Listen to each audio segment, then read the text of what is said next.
Baik, prinsip berikutnya, prinsip yang ke-8 ya. Elemen atau prinsip jurnalisme yang ke-8 adalah seorang jurnalis harus menjaga, memastikan bahwa berita atau karya jurnalistik yang disampaikan kepada publik itu komprehensif, artinya lengkap ya, lengkap, selengkap mungkin dan proporsional ya, seimbang antara lengkap dan seimbang. Karena bisa jadi lengkap tetapi tidak seimbang ya, atau seimbang tapi tidak lengkap. Nah, Kovac dan Rosenthal itu mengatakan bahwa jurnalisme itu sebenarnya ketika dia melakukan aktivitasnya untuk memberikan informasi dalam bentuk karya jurnalistik kepada masyarakat, sebenarnya dia sedang memberikan semacam peta navigasi kepada masyarakat untuk mengikuti satu isu tertentu. Teman-teman begini, misalnya isu COVID misalnya, isu COVID itu kan aspeknya kan banyak sekali tuh. Aspeknya macam-macam banyak sekali, mulai dari kapasitas rumah sakit, mulai dari kelengkapan peralatan yang dibutuhkan, mulai dari vaksin yang sedang proses, mulai dari jumlah penderitanya, berapa jumlah yang meninggal, mengenai kebijakan pemerintah dan sebagainya. Ada begitu banyak dan itu kan campur nggak karu-karuan, kompleks sekali. Bagi masyarakat, bagi publik itu seringkali kesulitan untuk bisa memilah dan kemudian mengumpulkan informasi-informasi ini menjadi sesuatu yang terstruktur, sesuatu yang dikemas ya dengan baik. Nah, tugas jurnalis itu adalah itu sebenarnya. Dia mengumpulkan berbagai macam informasi, mengkolase, jadi mengkompilnya, mengumpulkannya, kemudian menyusunnya sedemikian rupa, selengkap mungkin, dan kemudian menyajikan itu kepada masyarakat. Sehingga ketika masyarakat ketika masyarakat akan memahami tentang masalah COVID misalnya, dia akan bisa dengan lengkap apa saja yang harus dipikirkan. Apa hubungan antara satu informasi dengan informasi yang lainnya. Nah, itu tugas jurnalis. Ya. Dalam hal ini tugas jurnalis itu mirip seperti guru. Ya. Ini sisi fungsi pendidikan sebenarnya dari jurnalisme. Ya. Guru, dosen seperti saya juga itu kan mengumpulkan banyak informasi. Mengumpulkan banyak informasi tentang misalnya mata kuliah ini, mata kuliah jurnalistik itu informasi tentang jurnalistik itu banyak sekali. Bukunya ratusan, ya.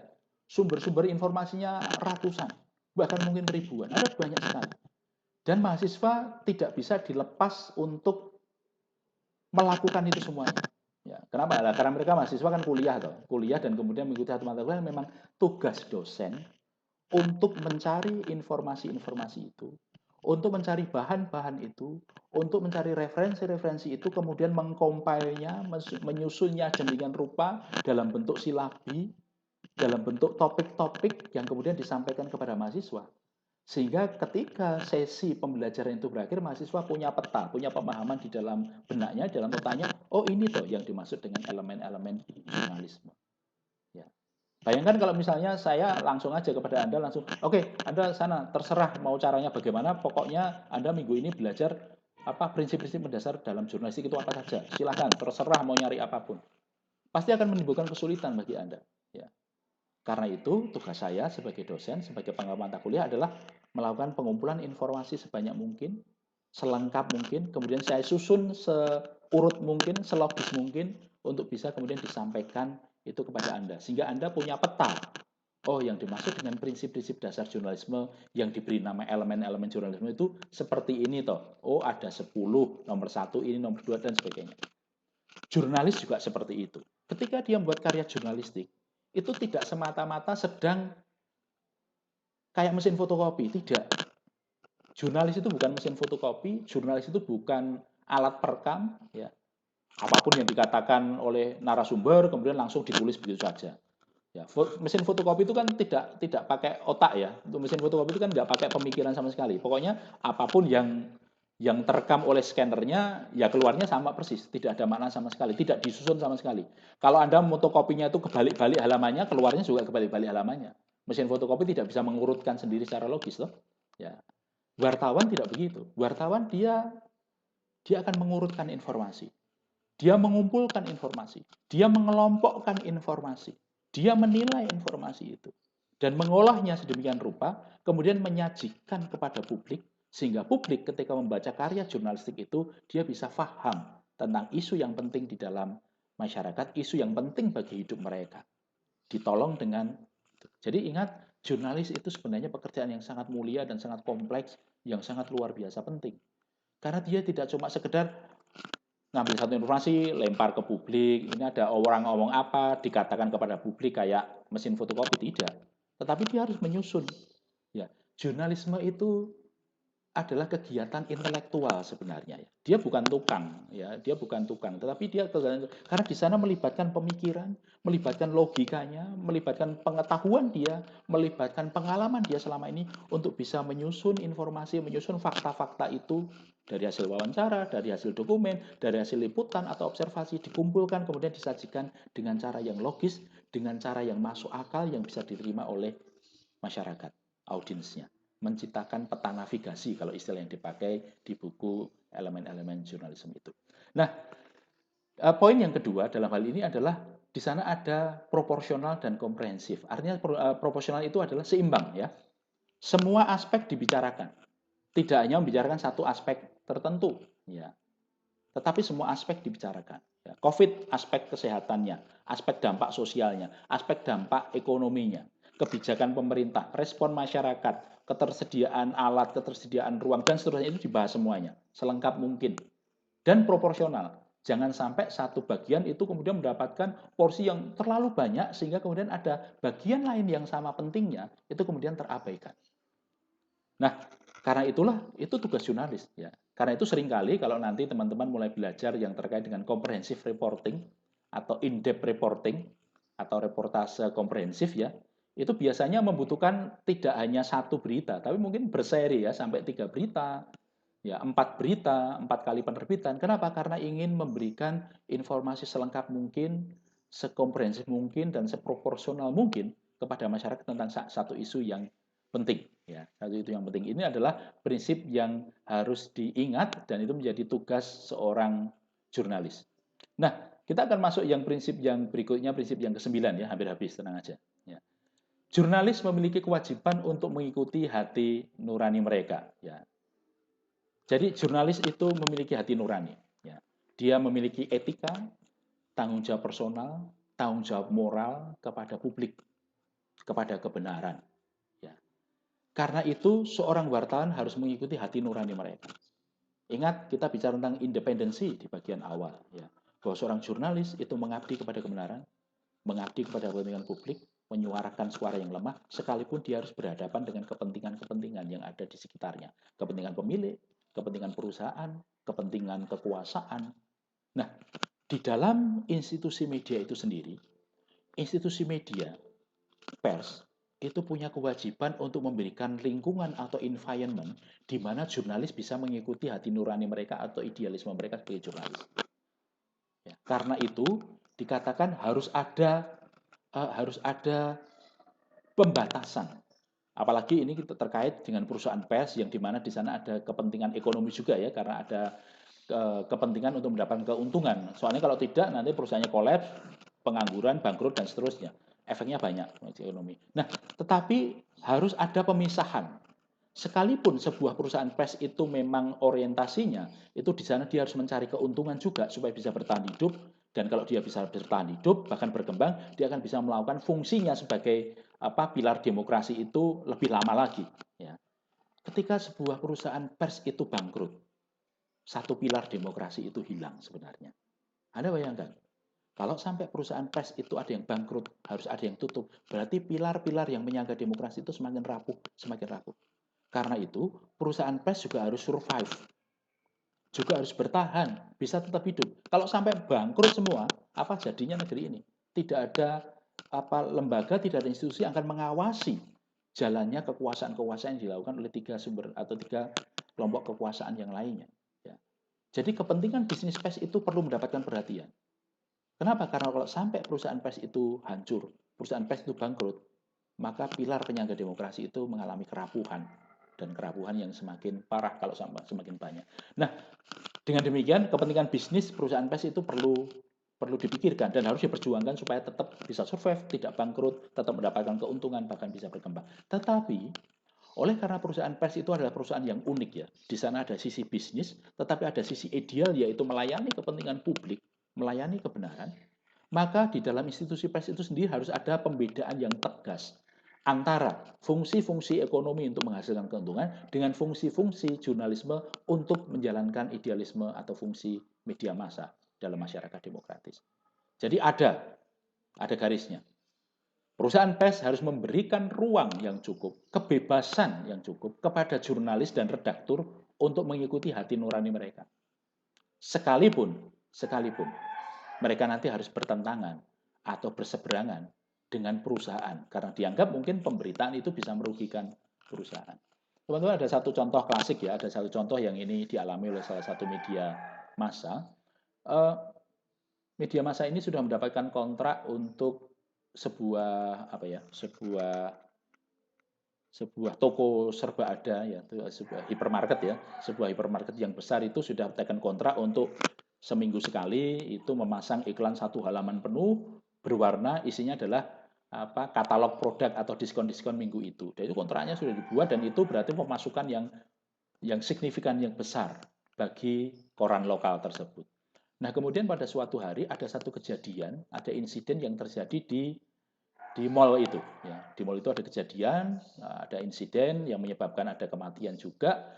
Nah, kemudian manajemen dari mall itu langsung kontak kepada redaksi, pada koran lokal ini mengatakan, tolong kalau bisa kami minta supaya pemberitaan itu jangan dilakukan tentang mall kami karena kejadian di mall kami. Kami tidak bersalah, tetapi memang ada insiden atau kecelakaan yang menyebabkan itu terjadi, bukan kesalahan kami, itu sudah diketahui publik. Tetapi mohon karena ini berkaitan dengan citra, dengan image perusahaan kami, tolong itu tidak diberitakan.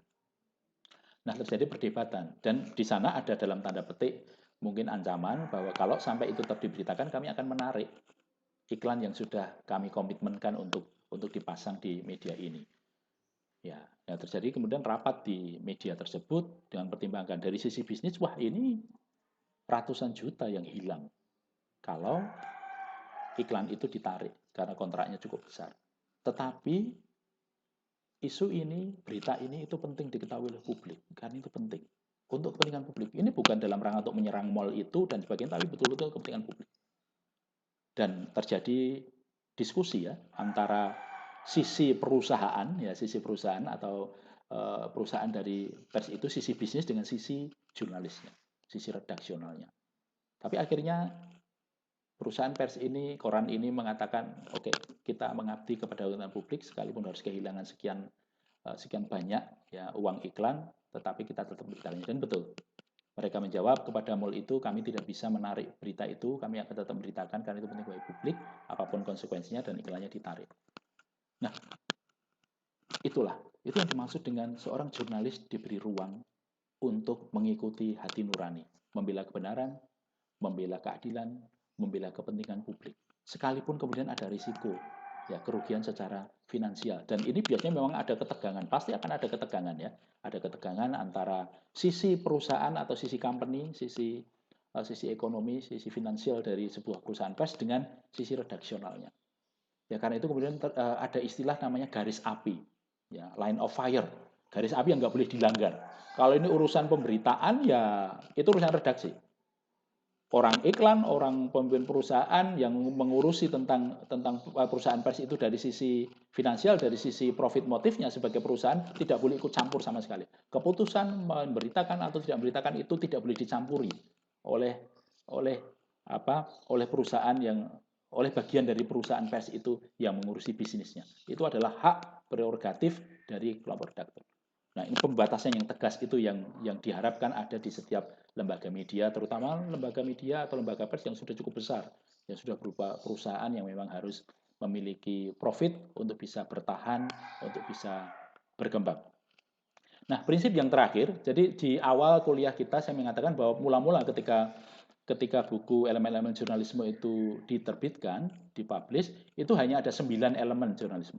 Tapi kemudian dalam perkembangannya, Kovac dan Rosenthal menambah elemen yang ke-10, yaitu ketika fenomena di masyarakat terjadi bahwa sekarang warga masyarakat yang bukan jurnalis profesional itu, ternyata mereka melakukan aktivitas jurnalisme melalui blog mereka, melalui Facebook mereka, melalui WA mereka, melalui Twitter, melalui Instagram, melalui akun sosial mereka, akun media sosial mereka, mereka memberitakan sesuatu. Anda misalnya, Anda berangkat ke kampus pada waktu belum COVID ya, Anda berangkat ke kampus, naik sepeda motor misalnya, kemudian ketika di perempatan berhenti sebentar, di sana ada kecelakaan. Anda melihat itu, Anda memotret atau mengambil videonya, kemudian Anda posting di media sosial Anda.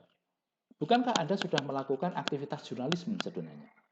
memberitakan kepada publik, yaitu publik yang menjadi follower atau pengikut media sosial Anda, bahwa ada peristiwa kecelakaan di perempatan ini pagi ini. Tetapi Anda bukan wartawan, Anda bukan jurnalis, Anda mahasiswa. Tapi itu nggak bisa dipungkiri, itu tidak bisa dihindari, tidak bisa dilarang, tidak bisa dicegah. Karena memang disrupsi teknologi informasi, terutama media baru, dan itu terutama dalam media sosial, memang tidak bisa dihambat. Itu akan terjadi. Ya. Karena itu kemudian malah justru itu kemudian diinkorporasi atau kemudian dibahas sekalian. Ya. Jadi elemen ke-10 ini muncul karena munculnya yang namanya, kalau istilahnya itu citizen journalism ya, atau jurnalisme warga.